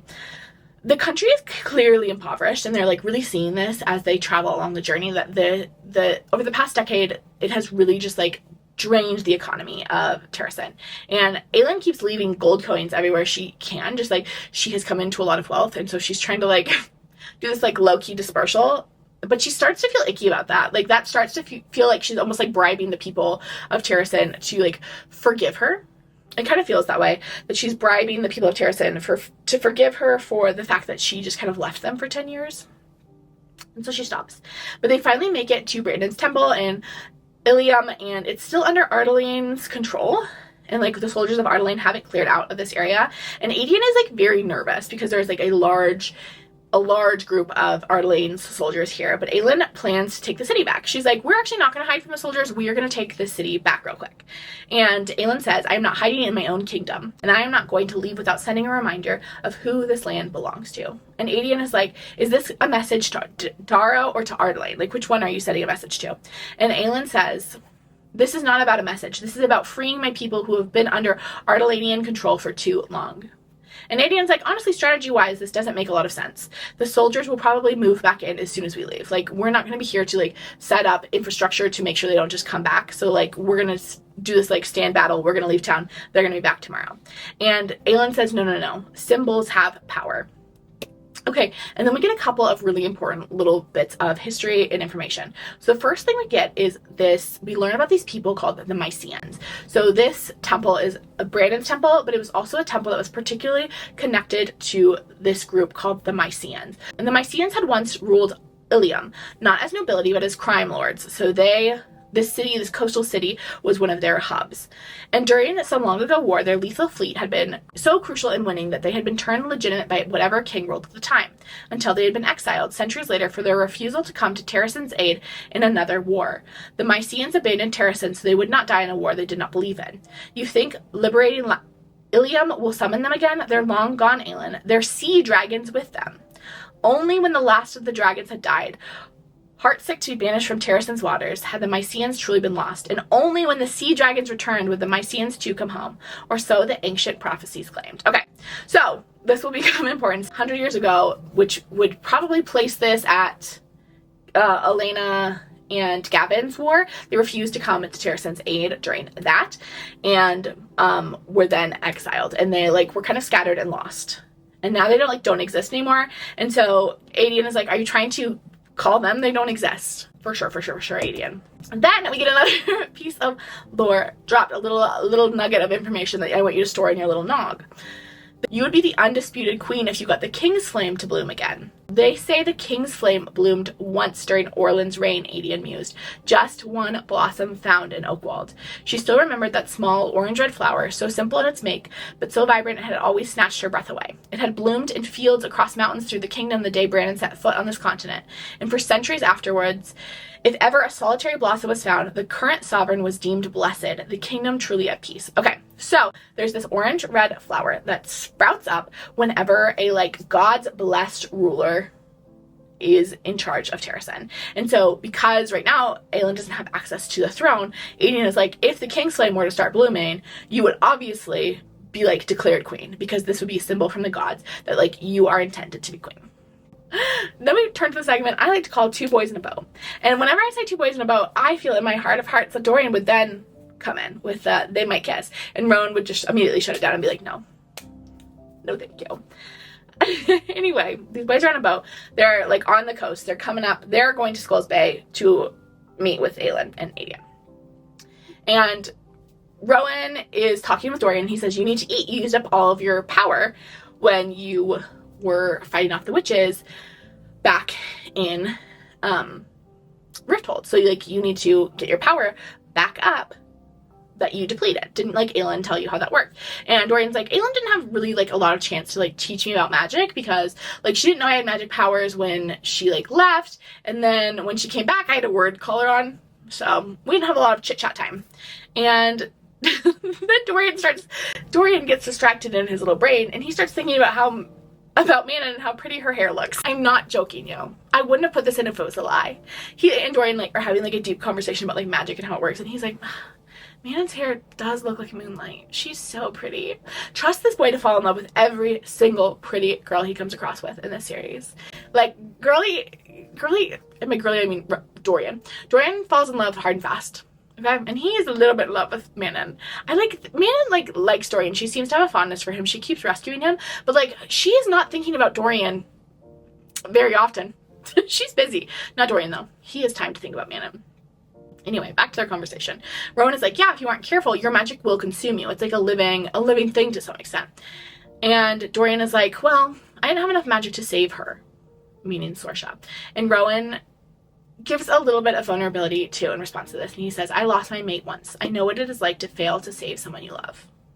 Dorian is like, oh my gosh, that's so weird. I totally thought Rowan and Aelin were mates. Like, I thought that was the deal. I thought that's kind of what they were doing. But his mate is dead. Confusing. Dorian's perplexed. And Dorian is like, okay, I'm a little bit worried though about my people thinking that I abandoned them, because they did just kind of like flee the city while they were being attacked. And Rowan says, well, by now they will have gotten word that you survived the raid. What you do next will determine what they think of you. So when we get to the Dead Islands, you need to show them that you are king. Aelin has a fraught relationship with Rolf, but you don't. Make the pirate lord your ally. And Dorian's like, I've never even met a pirate. And Rowan says, you met Aelin when she was pretending to be Selena. Rowan said, I can promise you Rolf won't be much worse. And Dorian said, that is very much not reassuring. That is kind of scary. And then he thinks to himself, sometimes I wish Chaol was here. Chaol would know what to do. I miss my bestie. But I'm also glad that he's safe on the southern continent right now, and that nothing scary or hairy is happening down there. For sure. And then Dorian asks Rowan, he says, can you teach me about my magic? Can you teach me how to control it? And Rowan says, I have known many kings in my life, Dorian Habillard, and it was a rare man indeed who asked for help when he needed it, who would put aside his pride. I'll teach you as much as we can, but once we get to Skull's Bay, we might want to find you a better teacher. And Dorian is like, it seems like you're like pretty good. You taught Aelin, and she's like hecka good at her magic now. And Rowan says, again silence, then Aelin is my heart. I taught her what I knew, and it worked because our magics understood each other deep down, just as our souls did. You are different. Your magic is something I have rarely encountered. You need someone who grasps it, or at least how to train you in it. But I can teach you control. I can teach you about spiraling down into your power and taking care of yourself. Dorian nodded his thanks. The first time you met Aelin, did you know? A snort. Gods, no. We wanted to kill each other. The amusement flickered. She was in a very dark place. We both were. But we let each other out of it, found a way together. For a heartbeat, Dorian could only stare. As if reading his mind, Rowan said, you will find your way too, Dorian. You will find your way out. Back in Ilium, the girlies have already booked a passage on the ship for the next day, and they've also sent a letter to the Ash Drivers asking for help, so asking for their aid. Remember, the Ash Drivers are Adian and Aelin's mom's cousins. They're like related there, and they are on the islands out kind of by Maeve over in Wendlin Gorge. So they're asking them for their allying. We just sent off a letter because they're kind of like on good terms. And everyone in town is like really sad and having like a miserable time. Ilium is not a fun place to be. The captain, they're like chatting kind of with like the captain of the ship, and the captain of the ship relays some information to them and says, my brother said there is a fleet of ships gathering along the Fae territory. Like something seems to be happening out there. And Aelin is like, did your brother get the vibe that those ships were Maeve's ships or Moranth's ships? And the guy's like, I don't know. Could be either. And then they're kind of like chatting back and forth, and Lysandra says this, the more I think about it, the more it seems like this was all planned, laid out long ago. Erawan had decades before Aelin was born to strike, decades during which no one with her powers, or Dorian's powers, existed to challenge him. Yet, as fate or fortune would have it, he moves now, at a time when a firebringer walks the earth. Moranth is unleashing its horrors. Maeve stirs across the sea. Two goddesses walk hand in hand with Aelin. More than that, Mala and Deanna have watched over her the entirety of her life. But perhaps it wasn't watching. Perhaps it was shaping. So they might one day unleash her too. And I wonder if the gods have weighed the cost of that storm and deemed the casualties worth it. We have yet to see the full extent of Erawan's darkness. And I think we have yet to see the full extent of Aelin's fire. Okay, Lysandra's out here spitting important details. And Adian disagrees with her because even though Lysandra is like clearly right, Lysandra has come to a point that is important and correct. He just likes bickering with her. Like, he likes bickering. He has a crush on Lysandra, okay? Let's just put it out there. Adian has a little bit of a crush on Lysandra. I don't think Lysandra even like clocks Adian at this point. Like, I don't think it's in her mind. He doesn't want to push anything at all. Like, he's not like willing to pursue it because they both have like a lot of trauma. Remember, Adian was considered like Ardelane's whore. Like, that was his name. And Lysandra worked at a brothel. So, like, they've got some, like, trauma around intimate interpersonal relationships. So that night they go to the temple, and this is like the hangout for the soldiers, and they get there and Aelin cloaks them all in blue flames, and Lysandra's in her ghost leopard form, and it looks like all the soldiers are human, but the commander, like all the soldiers are totally human, because that's like what they wanted to suss out if there were any Valg men here. There are no Valg men here. But regardless, the commander like stands up to Aelin and is like, don't let all this blue flame fool you. This is just a parlor trick. Like, don't be cowards. Don't like run away. But a bunch of the soldiers leave. They're like, actually, I had to go. I just remembered I left my stove on. I actually had to go home. Because Aelin is scary. She's like glowing blue flames everywhere. And Aelin just literally breathes on him, on the commander that is ordering all of this. And it literally burns him from the inside out. It looks like nothing happened, but then he crumbles to ash in the wind. She's so scary. And they essentially take over the temple in 20 minutes. Literally enough time to grab brunch before they have to go board the ship in a couple hours. And Aelin does a quick tidy. She like burns up all the dust and all of the like remnants of this temple being like unkempt for the past few years. And then she heads to like Brannon, like the Brannon stone, the magical stone of Brannon in the back. She goes in with the word key and steps onto this sacred rock, and then immediately is talking to Brannon, like the ghost of Brannon. She gets to talk to a lot of dead royals. And Brannon is like, I cannot stay long, which is literally what they always say. And Aelin says, but you're going to manage to cram in as many cryptic warnings as you can, right? And Brannon says, I had you come here for a reason, because Brannon was the one who kind of like led Aelin here through the little folk. And Aelin is like, cool. First, I have a question. Can Maeve be killed? And Brannon is like, I don't know. Why are you asking me? And Aelin is like, is she Valg? And Brannon says, no. And Aelin's like, okay. Does the power ever get easier to handle? And Brannon says, yes and no. How it impacts your relationships with those around you becomes harder than managing the power. Yet is tied to it as well. Magic is no easy gift in any form, yet fire. We burn with not just within our magic, but also in our very souls, for better or worse. His attention flickered to Goldrin, peeking over her shoulder, and he laughed in quiet surprise. Is the beast in the cave dead? No, but he told me that he misses you and you should pay him a visit. He's lonely out there. Brannon chuckled again. We would have had fun together, you and I. And Aelin says, I'm starting to wish they'd set you to deal with me instead of your daughter. The sense of humor must have skipped a generation. Oh well. And then he says to her, this is very important. The lock, heir of Terransen, I summoned you here for it. In the stone marches, there lies a sunken city. The lock is hidden there. It is needed to bind up the keys back into the broken word gate. It is the only way to get them back in the gate and seal it permanently. My daughter begs you. What lock? Find the lock. Helpful. Where in the stone marshes? It's not exactly a small... Brannon was gone. Helpful, helpful, helpful. That's all he gave her. So their next task is to head to the stone marshes and get this lock, which makes sense. They've been getting word keys, and so obviously there needs to be a lock for the keys to go into. Ilium was vibing in the corner this whole time eavesdropping, and Aelin is like a little surprised when she sees him there, and Aelin is like, I knew you had a scheme, and I'm onto your tricks. Could we potentially try possibly cluing people in to your schemes a little bit? You keep saying you're going to do that, but you don't. Like, please, less secrets. We're going to turn over a new leaf now. And Aelin doesn't have time to respond because she smells a Valg approaching. She like lit like a little wall of fire around the temple so they wouldn't be disturbed, but she senses a Valg approaching like through the wall of fire, and so they have to go deal with this. And they go outside and they realize the man is the chief overseer from Endover. Like, this was sent especially for her. And it's clear that Erawan was anticipating her arrival because clearly this man is directly connected to her. And Aelin thinks to herself that she still has nightmares about this man. This man is like this vile, heinous human being who just like oversaw her torture for a year while she spent the time in Endover. And he sees her and he says to her, aren't you going to introduce us, slave? And Aelin doesn't need the introduction. He immediately is able to figure out who it is. And Aelin tried to rally the swagger that had shielded and bluffed her way out of everything. But all she saw was the man dragging those women behind the buildings. All she heard was the slam of that iron grate over her lightless pit. All she smelled were the salt and the blood and the unwashed bodies. All she felt was the burning, wet slide of blood down her ravaged back. I will not be afraid. I will not be afraid. Ugh. This hurts my feelings. Ugh. Anytime we do I will not be afraid, it does hurt my feelings a little bit. And I always need a second to, like, doesn't make me, like, cry, but it does make my eyes get a little burny. Okay. But Aelin is able to rally herself, and she tries to hit him with fire, but it feels like he's made out of iron. And she's like, what's the deal happening here?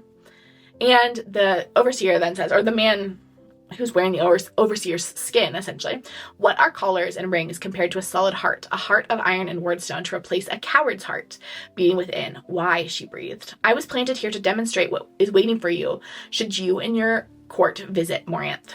And she keeps trying to hit him again and again with fire, and it's not really working, and it's like really taking a lot of her, and she started throwing up everywhere. Great. But eventually she's able to punch through his chest from the inside, but like this pit of darkness stares out. It's described like this: only a mighty, ageless darkness and two flickering golden embers at its core. Not embers, eyes. Simmering with ancient malice, they narrowed in acknowledgement and pleasure. It took every ounce of her fire to steel her spine, to lift her head at a jaunty angle and drawl. At least you know how to make a good entrance, Erawan. The overseer spoke, but the voice was not his, and the voice was not Parrington's. It was a new voice, an old voice, a voice from a different world and lifetime, a voice that fed on screams and blood and pain. Erawan said, I would think gratitude is in order, heir of Brannon. So Aelin snorted. Why should I thank you exactly? The embers of eyes slid upward, as if surveying the hollow body of the overseer. For this small, warning presence. For ridding the world of one more vermin. And for making you realize how fruitless standing against me would be, that voice whispered right into her skull.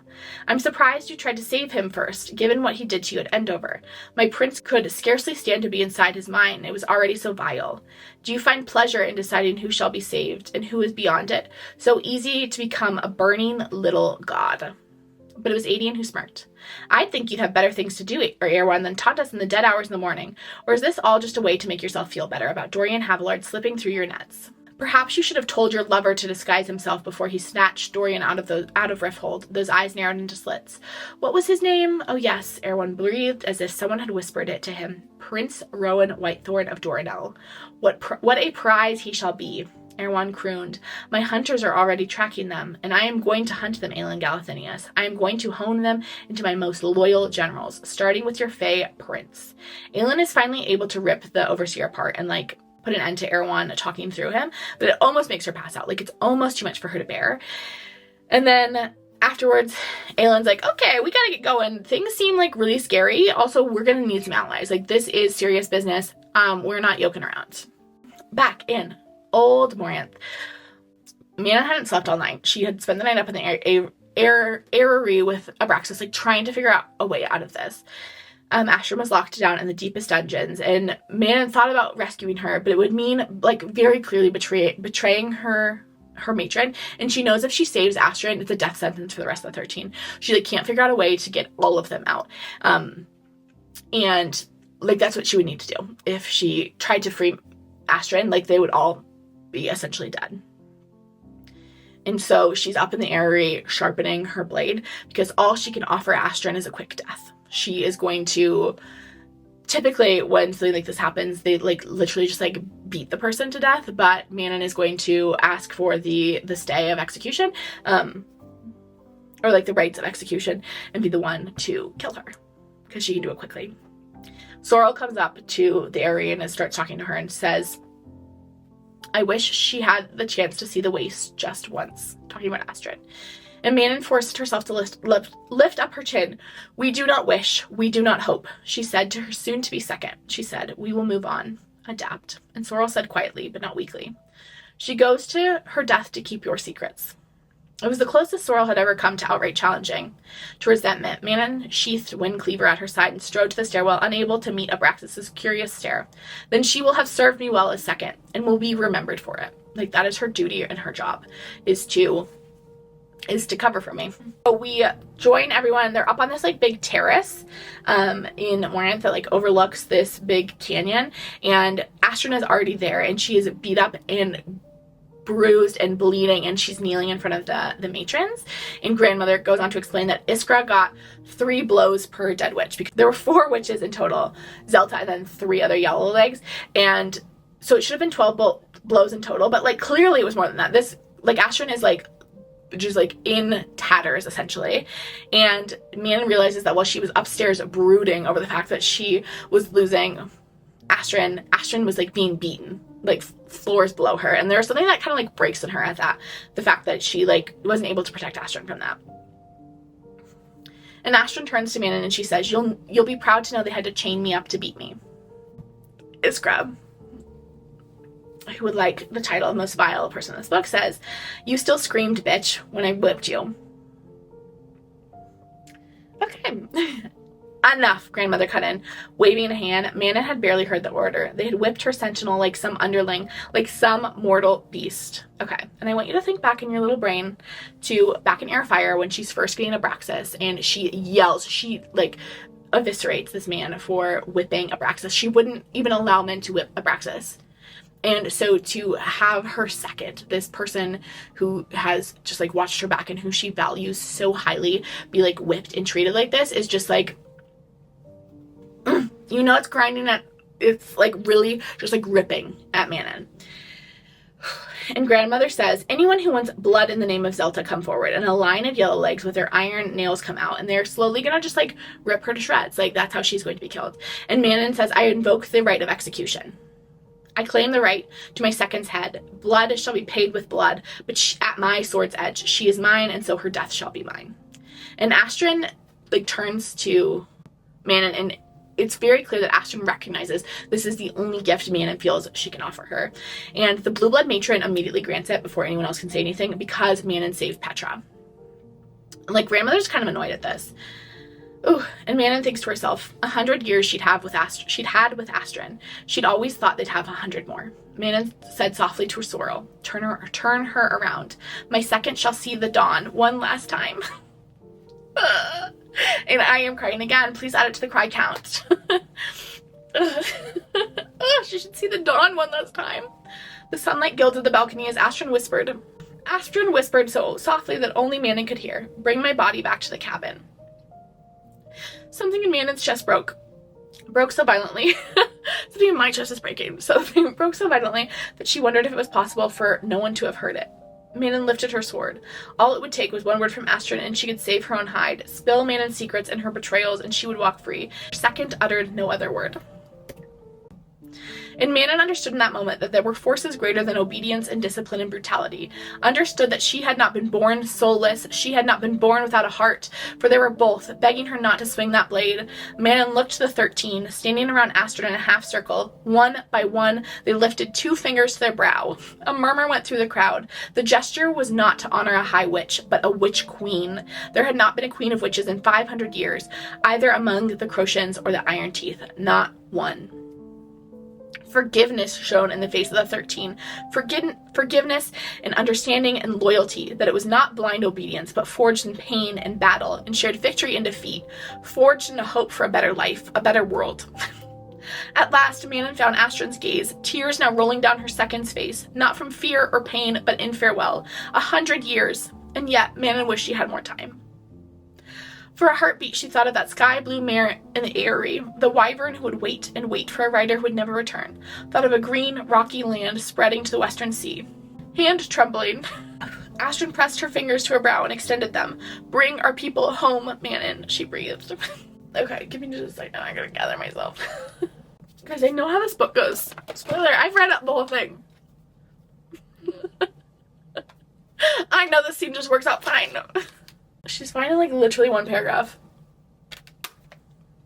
Okay. Manon angled Windcleaver, readying for the strike, but the Blackbeak matron snapped. "Be done with it, Manon." Manon met Sorrel's eyes, then Astrid's, and Manon gave the 13 her final order. Run. Then Manon Blackbeak whirled and brought Windcleaver down upon her grandmother. I would die for the witches. I would simply die for Manon Blackbeak and Astrid and Sorrel. I would die for any of them. Like, oh my gosh, the scene is so good. It's so good. Did you know that like in the original like version of Throne of Glass, the editors did try to have Sarah cut the witches because they do a little bit suck in Airfire, okay? Sorry, they are a little bit like the worst. Those chapters suck. It's worth it. I would read those chapters 100 times over to get here. I actually don't know if that's true. I just heard it on TikTok, but like, if that is true, I'm so glad she did. Manon Blackbeak is my queen. I love her so much. This is so brilliant. This is so beautiful. The arc. I love him so much. So much. And Manon's able to like cut her grandmother. She's not able to like kill her. Her grandmother darts away. Manon doesn't have time to see if the 13 have listened to her orders. She just has to like keep fighting. The blue bloods and the yellow legs are like leaving. They're like, we don't want to be involved in this fight. And grandmother is fighting Manon like toe to toe. Grandmother is very skilled, but she knows Manon never planned on leaving this fight. She planned on dying. She just needs to buy the 13 enough time so they can get to their wyverns and get out of here. She like knows that she's not going to survive. So grandmother has got Manon now pinned against like a railing, and she says this to Manon. As your mother labored to push you out, she confessed who your father was. She said you would be the one who broke the curse, saved us. She said your father was a rare born Croatian prince, and she said that your mixed blood would be the key. So you have been a kinslayer your whole life, hunting down those Croatians, your relatives, when you were a witchling. Your father searched the lands for you. He never stopped loving your mother, loving her, she spat, and loving you. So I killed him. His despair was delicious when I told him what I had done to her, what I would make you into, not a child of peace, but war. Maid. Do you know why that Croatian was spying on the Ferian Gap that spring? She'd been sent to find you. After 116 years of searching, they had finally learned the identity of their dead prince's lost child. Her name was Rhiannon, after the last Croatian witch, and she was your half-sister. She confessed it to me upon our tables. She thought I'd save her life, and when she saw what you had become, she chose to let the knowledge die with her. I am a Blackbeak, Manon rasped, blood choking her words. Her grandmother took a step, smiling as she crooned. You are a Croatian, the last of the royal bloodline. With the death of your sister at your own hand, you are a Croatian queen. Brief reminder who grandmother is prattling on about. So there are two types of witches in the world, the Iron Teeth and the Croatian. Manon is an Iron Teeth witch. And they are like the mean witches, and they kill the nice witches called the Croatians. And at the end of Era Fire, in order to become Wingleader, Manon had to kill a Croatian witch that was given to her by the matrons, who called her the White Demon and told Manon that witches weren't born evil, they were made. This idea of like being made into what she is. Anyway, Manon is like pinned up against this balcony, and she uses this moment to roly-poly-oly off the balcony. She like jumps off, and she lands on Abraxas. Abraxas is right there to catch her. Yeah, that's right. And she lands on Abraxas, and the 13 fly away from Moranth. They're all together. Manon is like bleeding out. She like was pretty severely injured by her grandmother, and the twins were sent to get her, but the rest of them have flown on ahead. So it's only Abraxas, Manon, and the twins with their wyverns. And the yellow legs are following them, and they have to split up, and Manon tells the twins to take two each, and Manon will deal with the rest. She turns to Abraxas, and she thinks to herself that the last thing that she could gift her 13, her girlies, is enough time to get away. And she whispers to Abraxas, to the very end, Abraxas, she said, his roar was his only confirmation. One shot, she'd have one shot, and then she could gladly die knowing the 13 wouldn't be pursued. Not today, at least. And so they're in this ravine, and she like dives down and is able to get through this like very narrow crack. Her and Abraxas get through this ravine. They're like home free. The yellow legs are kind of like trapped back there. They didn't make it through the ravine, so Abraxas has a little bit of time, but then Manon like passes out, blacks out on the back of Abraxas. We open with Elide. Elide is scheming like no one else. Like Aelin and Elide, scheming sisters. They're not actual sisters. I think they're like cousins. They might even just be bestie friends, but scheming sisters. She had not asked him the questions that seemed to matter the most, letting him think her a foolish girl, blinded by gratitude that he had saved her. He'd quickly forgotten that though he'd carried her out, she had saved herself. Elide is like, I saved myself from the Ilken. He also did give me a piggyback ride home, which was nice of him, but like, I was saved. He did not save me, but I will let him think he saved me because it will make him underestimate me. Lorcan's toxic masculinity will be his downfall. Elide is obviously very suspicious of Lorcan. She's not an idiot, but he's feeding her. He's like hunting and feeding her. Remember, she was out of snack. She was very hungry, and she sleeps better knowing that there's like another guy there to like defend her if something were to happen. Like, he's very big and he's got magic powers, so like helpful to have him around. And they're approaching the city, and Elide is like, you are gonna need to pretend to be human right now.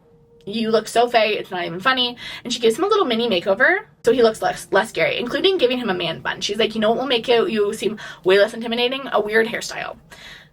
Sorry to those of you who might have a man bun out there. I'm sure your man buns are nice. I think Lorcan's probably looked weird. Elide takes her cloak off and takes her hair down, and Lorcan's like, showing off your boobs is not gonna make you seem like less of a threat. And Elide is like, yeah, but I'm like hoping to distract the men a little bit by looking like a pretty princess and not looking like a scraggly scragamuffin. and maybe they'll ask less questions, because as they get to this like bridge to cross into like the next city, I think it's like a border, there are like police there to kind of like guard this crossing. And Elide is like, can you use your magic to help me like with my limp?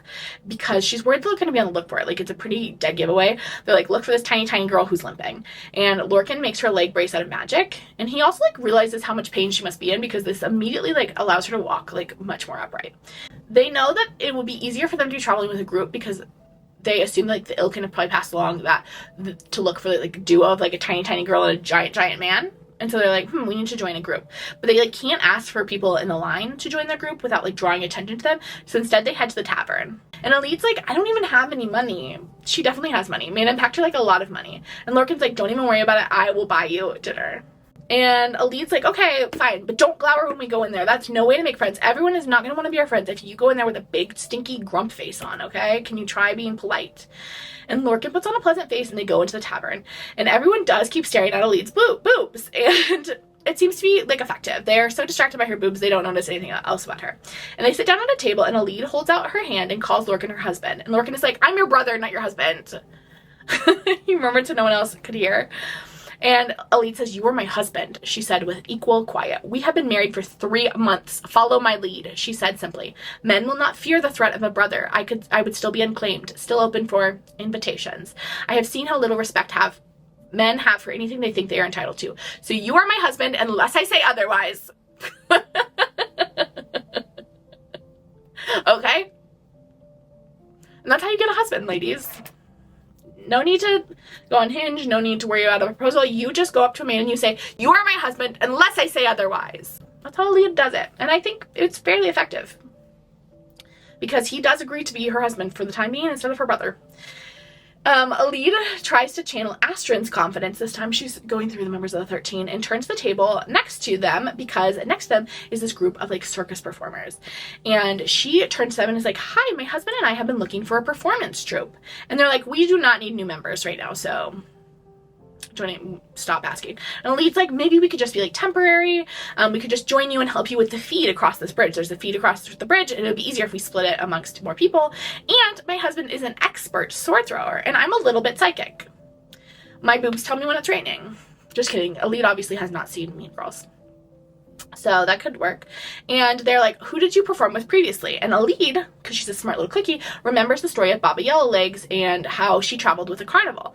And she says, Carnival of Mirrors, until Baba Yellowlegs, our owner, was killed in Rifthold this past winter. We left then and have been looking for work since. And Elide flashes a little bit of money. So when they go to pay, so they know that Elide and her husband here, Lorcan, are not poor. And Lorcan is like, I thought you didn't have any money. And Elide's like, looks like I was mistaken. It looks like I did have some. I just forgot to check a little bit. And Lorcan is like, well, you'd better hope you and I have enough, Marion, because Molly's about to make you an offer. And the circus girlies invite them to join up. So remember that Lorcan will call her Marion because he thinks that's her name. Great. And they hop in the wagon, and Lorcan's annoyed that they have to pretend that they're married, because he really wanted to hook up some people on this journey, because he hasn't been with a girlie for a while, and this traveling time would be like a great time to get himself a couple little fun evenings. But now he has a wife. Upsetting. Actually though, Marion is pretty cute. He's like, she's kind of cute though. I could have a worse wife. And they sit next to each other in the wagon. He like is really looking at her for the first time, and is realizing that she must not have been just a prisoner in Morinth, but also a slave, because she has so many calluses on her hands, and he thinks that she has likely worked for years, hard labor from the looks of it. And with that ruined leg, he tried not to think about that tang of fear and pain he'd sensed when she told him how little she believed in the kindness and decency of men. He didn't let his imagination delve too deeply into regarding why she might feel that way. Marion's chatting it up with everyone on the little carriage van, and she's talking about how all their stuff was lost in a river crossing. They crossed the river, all their stuff ran down the river. You know how tricky it is. You've played Oregon Trail. And how she loved the life of traveling because it's a life without cages, which is like such a cute little witchy thing to say. And also she's lived in a cage like her whole life, so this is important. And they're like chatting on the wagon while they wait in the immigration line, and Ilide turns to everyone, and I think maybe Aelin's name was mentioned, and she asks, what do you know of Aelin Galathinius? Rumors here and there, Nick said, shrugging. They say she's as beautiful as sin and colder than ice. They say she's a tyrant, a coward, a whore. They say she's God bless or God damned. Who knows? 19 seems awfully young to have such burdens. Rumor claims her court is strong, though. A shapeshifter guards her back, and 2 warrior princes flank her on either side. Will she save us or damn us all? Nick considered, now monitoring the snaking line behind their wagon. I don't know if I much like the thought of everything resting in her hands, but if she wins, perhaps the land will get better. Life will get better. And if she fails, perhaps we all deserve to be damned anyway. She will win, Marion said with quiet strength.